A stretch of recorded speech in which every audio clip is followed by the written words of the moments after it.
Assalamualaikum warahmatullahi wabarakatuh. Saya Novitri Serahayu akan menjelaskan tentang puisi dengan teman saya, Maura dari Ardila.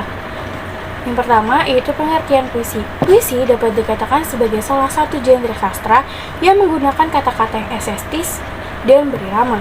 Penggunaan kata-kata indah ini bertujuan dengan membangun makna yang berbeda atau menggantikan makna asli sebuah kata. Ada juga beberapa pengertian puisi menurut para ahli. Yang pertama, menurut H.B. Yassin, menjelaskan bahwa puisi merupakan suatu karya sastra yang diucapkan dengan sebuah perasaan yang di dalamnya mengandung suatu pikiran-pikiran dan sebuah tanggapan-tanggapan. Yang kedua ada Herman Waluyo, menjelaskan bahwa puisi merupakan karya sastra yang mengungkapkan pikiran dan perasaan penyair secara imajinatif dan disusun dengan memfokuskan semua kekuatan bahasa dalam sebuah struktur fisik dan struktur batinnya. Menurut Sumardi, menjelaskan bahwa puisi merupakan karya sastra dengan bahasa yang dipadatkan, dipersingkat, dan diberi irama dengan bunyi yang padu dan kata-kata bermakna kiasan atau imajinatif. Menurut James Rivers, menjelaskan bahwa puisi merupakan ungkapan bahasa yang penuh dan kaya akan daya pikir. Menurut Crowley, menjelaskan bahwa puisi merupakan pemikiran yang bersifat musikal, kata-katanya disusun sedemikian rupa sehingga menonjolkan rangkaian bunyi yang merdu seperti musik. Menurut Samuel Taylor Coleridge, menjelaskan bahwa puisi adalah kata-kata terindah dalam susunan terindah. Yang kedua, ada ciri-ciri. Ciri-ciri puisi ada yang pertama, bahasa yang digunakan dalam puisi lebih padat dibandingkan prosa dan drama. Yang kedua, puisi memiliki rima atau sajak yang teratur. Yang ketiga, puisi lebih menggunakan sajak syair atau pola pantun khususnya pada puisi lama. Yang keempat, puisi bersifat simetris. Yang kelima, puisi memiliki makna konotatif. Yang keenam, puisi terdiri dari kesatuan sintaksis atau gatra. Yang ketujuh, majas yang digunakan tetap dan klais. Yang kedelapan, disebut sastra lisan karena penyampaiannya dari mulut ke mulut. Dan yang ke-9, di tiap gatranya terdiri dari 2 kata, yaitu 4-5 suku kata. Unsur-unsur dari puisi. Unsur-unsur dari puisi terdiri dari 2 struktur, yaitu ada struktur fisik puisi dan struktur batin puisi. Struktur fisik puisi merupakan suatu struktur yang bisa dilihat dan diamati secara langsung dengan mata. Struktur ini terdiri dari diksi, citraan atau majas, dan kata kontrak, tipografi, dan rima. Diksi merupakan suatu bentuk pemilihan kata oleh seorang penyair untuk mendapatkan efek yang sesuai dengan keinginannya. Pemilihan diksi pada puisi sangat berpengaruh dengan makna yang ingin disampaikan penyair. Tipografi merupakan struktur puisi yang bentuk format suatu puisi, seperti pengaturan baris, batas tepi kertas, kanan kiri, atas bawah, jenis huruf yang digunakan. Unsur ini berpengaruh pada pemaknaan dari si puisi itu sendiri. Majas merupakan struktur puisi di mana pemakaian bahasa dengan cara melukiskan sesuatu dengan konotasi khusus sehingga arti sebuah kata bisa mempunyai banyak makna. Kata konkret merupakan bentuk struktur puisi yang memiliki susunan kata yang mengungkapkan terjadinya imaji. Kata konkret seperti permata senja menggambarkan pantai dan tempat yang sesuai dengan datangnya senja. Imaji atau citraan merupakan pemberi gambaran kepada para pendengar atau pembaca agar seolah-olah dapat melihat, mendengar, merasakan, atau mengalami hal-hal yang terkandung dalam puisi. Rima atau irama merupakan persamaan bunyi dalam penyampaian puisi dari awal hingga akhir puisi. Unsur-unsur puisi. Yang kedua itu ada struktur batin puisi. Karena yang pertama tadi struktur fisik, sekarang struktur batin puisi. Itu merupakan suatu struktur puisi berupa makna yang tidak terlihat oleh mata.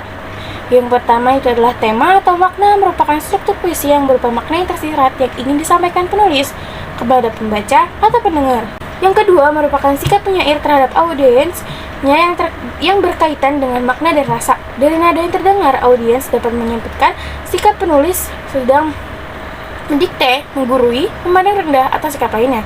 Amanat merupakan sebuah pesan yang ingin disampaikan penulis pada para audiensnya. Yang terakhir ada perasaan, merupakan sesuatu hal yang dilatari oleh latar belakang penyair, misalnya agama, pendidikan, kelas sosial, jenis kelamin, pengalaman sosial, dan lain sebagainya. Selanjutnya ada karakteristik. Yang pertama, menggunakan bahasa yang singkat dan padat yang dituangkan dalam bentuk bait-bait. Yang kedua, bersifat konotatif dan imajinatif. Yang ketiga, memanfaatkan perlambangan atau majas. Yang keempat, ambiguitas, yaitu memberikan banyak penafsiran. Yang kelima, setiap bait berisi 4 baris. Yang keenam, mengambil bahan dan kehidupan masyarakat sehari-hari. Selanjutnya ada kaidah kebahasaan puisi. Yang pertama, ada pempadatan bahasa. Membuat kata-kata dalam puisi seakan bernyawa sehingga mampu untuk menyihir pembaca. Yang kedua, pemilihan kata khas. Agar puisinya lebih bermakna, faktor yang harus dipertimbangkan adalah makna kias, persamaan bunyi atau rima, dan lambang. Yang ketiga, ada kata konkret. Keinginan penyair untuk menggambarkan sesuatu secara lebih berwujud dan konkret. Yang keempat, ada pengimajian. Dapat berupa kata atau rangkaian kata-kata yang bisa memperjelas sesuatu yang ingin disampaikan penyair karena menggugah rasa imajinasi pembaca. Yang kelima, ada irama atau ritme. Dalam puisi sering kita jumpai pengulangan kata, frasa, bunyi, maupun kalimat. Yang keenam, tatapan wajah atau tipografi. Sebagai penyair menganggap tata wajah sebagai unsur puisi yang paling penting. Jenis puisi. Yang pertama ada puisi lama. Puisi lama merupakan jenis puisi yang dihasilkan sebelum abad ke-20.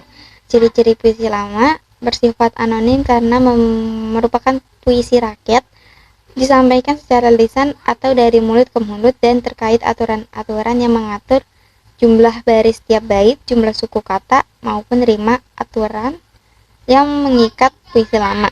Jumlah kata dalam satu baris, jumlah baris dalam satu bait, jumlah suku kata dalam setiap baris, persajakan atau rima dan irama.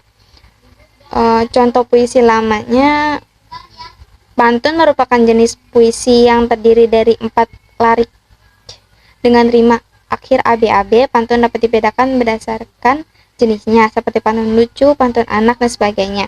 Mantra merupakan jenis pantun yang berupa ucapan-ucapan yang dipercaya dapat mendatangkan kekuatan magic, biasanya dipakai secara tertentu. Contohnya mantra yang dirapal untuk menolak turunnya hujan atau sebaliknya. Carmina merupakan jenis puisi salah satu dari prosa di mana bentuknya lebih pendek dari pantun. Saking pendeknya bisa juga disebut dengan pantun kilat. Seloka merupakan jenis puisi berupa pantun terkait berasal dari Melayu klasik yang berisi pepatah. Gurinda merupakan jenis puisi yang terkait dari 2 bait, yang mana tiap baitnya terdiri dari 2 baris kalimat dengan rima yang sama. Biasanya terkandung nasihat dan amanat.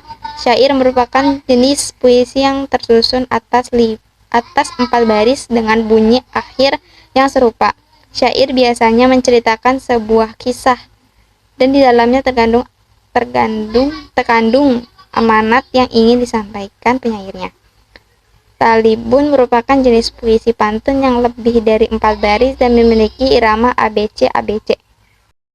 Untuk yang kedua, puisi baru. Puisi baru merupakan jenis puisi yang lebih bebas daripada puisi lama, baik dalam jumlah baris, suku kata maupun rima.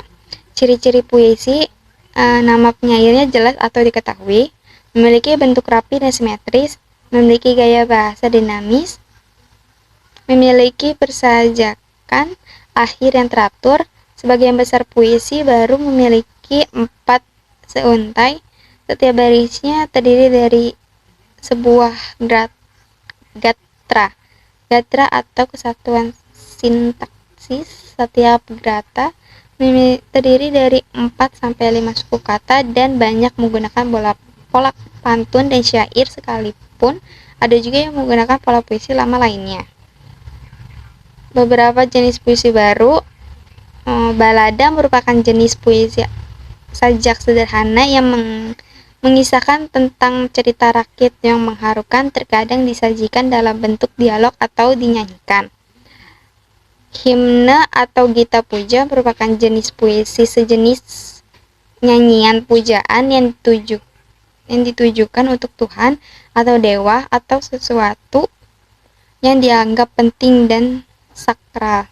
Ode merupakan jenis puisi lirik berisikan sanjungan kepada orang yang berjasa dengan nada agung dan tema serius. Umumnya ode ditunjukkan untuk orang dewasa, orang tua, pahlawan, dan orang-orang besar.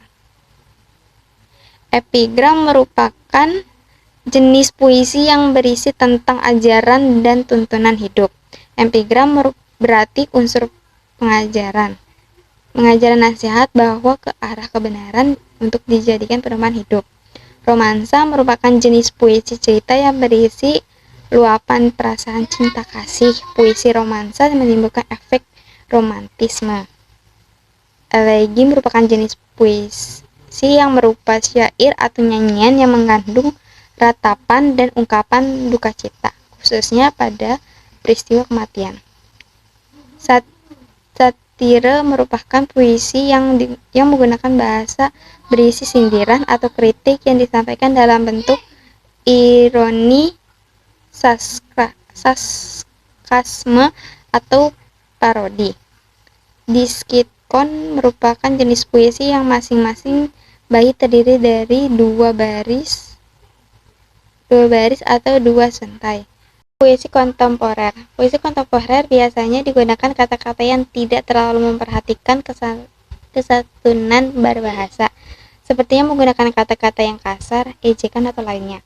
Dalam puisi kontemporer juga memakai kata-kata simbolik atau lambang, intuisi, irama, gaya bahasa, dan lain sebagainya dianggap tidak terlalu penting lagi. Puisi kontemporer juga bisa berarti puisi yang ditulis dalam kurun waktu terakhir. Berikut adalah jenis puisi kontemporer, yaitu puisi mantra, yaitu ngambil sifat-sifat dari mantra. Puisi embelling, yaitu puisi yang sudah tidak mengikuti arahan umum dan ketentuan dalam puisi. Ketiga, puisi potret, yaitu puisi yang lebih mengutamakan bentuk grafik atau wajah dan bentuk lainnya dan tidak sepenuhnya menggunakan bahasa sebagai media. Akan membacakan puisi yang saya ambil, yaitu tentang guru. Guru, dia datang untuk mengantarkan pada banyak harapan kepada semua putra-putri bangsa untuk melestarikan peradaban. Dia datang dengan semangat penuh mengantarkan ilmu dan pengetahuan kepada generasi bangsa demi kemajuan bangsa pula. Guru adalah profesi yang berharga, bukan sebab angka, peran yang sangat mulia, bukan sebab julukan ataupun panggilannya. Guru, itulah nama spesialnya pun panggilan akrabnya bagi anak-anaknya. Guru, kau yang berbagi dengan kami akan pengetahuan dan ilmu yang berguna bagi kami nanti dimanapun kami bertemu denganmu, di sekolah, di rumah, di pasar, tempat kau tetaplah guru, begitupun seterusnya kau akan kupanggil begitu. Sekian penjelasan tadi tentang puisi. Terima kasih. Wassalamualaikum warahmatullahi wabarakatuh.